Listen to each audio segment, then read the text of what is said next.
Баршаңызға қайырлы күн, құрметті оқырмандарым.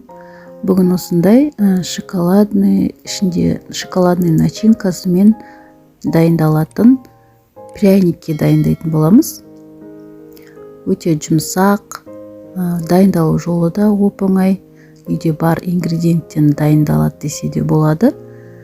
Менімен бірге дайындап көріңіздер. Ең алдымен менің каналыма тіркеліп, қоңыраушаны басып, видеоны соңына дейін көрулеріңізді сұраймын. Бірінші осындай ыдысымызға бір кесе шекер саламыз. Оның үстіне 4 ас қасық какао саламыз. Және 1 шай қасық қопсытқыш разрыхлитель құямыз. 1 ас қасық сұйық май құямыз. Және 2 жұмыртқа саламыз. Енді жақсылап қасықпен араластырып аламыз. Біркелкі масса шыққанша араластырып, оның үстіне 1,5 кесе ұн саламыз. Тағы да жақсылап араластырып аламыз. Міне араластырып болдық. Осындай масса шығу керек.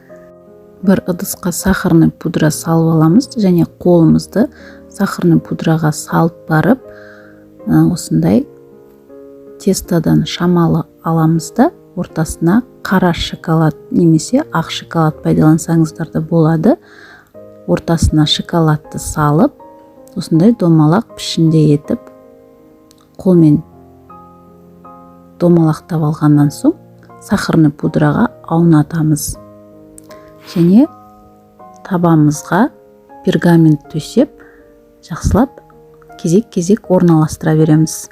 Міне екіншісін көрсетіп жатырмын. Ең соңғысын қолымды батырып алдым, сонда оңай болады екен. Шоколадты мүлдем салмасаңыздар да болады, өз еріктеріңізде.